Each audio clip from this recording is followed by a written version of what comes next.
C'est le vent du renouveau qui souffle sur l'éolienne de Beuzec. En panne depuis 2023, après 20 ans de bons et loyaux services, elle était promise à un démantèlement et finalement, elle a redémarré. C'est la première fois à ma connaissance qu'est reconditionnée une éolienne. Donc on va prolonger sa durée de vie sur au moins 5 ans, peut-être plus. C'est un peu un pari, mais c'est un très beau pari. Un défi relevé par Octopus Énergie, 5e fournisseur d'électricité en France. La société a racheté cette éolienne à un particulier. La boîte de vitesse a été changée, les pales corrodées par l'air marin ont été révisées. C'est moins de 20% du prix d'une éolienne neuve. Le premier argument est donc économique. On ne pouvait pas véritablement mettre une éolienne neuve à la place qui aurait été plus grande. C'est pas possible ici, on a des limites de hauteur, d'altitude.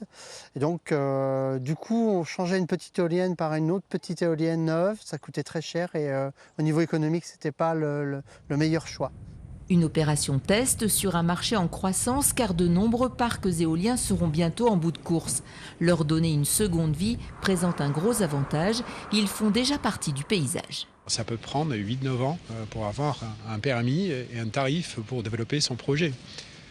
Or, ce qu'on a essayé de faire avec cette éolienne, qui est, selon nos informations, très bien acceptée localement, c'est de faire fonctionner ce qui fonctionnait déjà bien pendant 20 ans.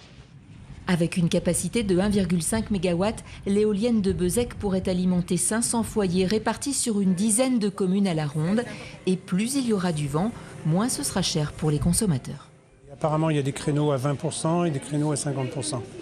Donc voilà, on essaiera d'utiliser ça au maximum. C'est une offre en tout cas alléchante. Faire baisser la note des clients et réduire la facture pour l'environnement, l'éolienne de Beuzec semble avoir gagné sa place dans le décor.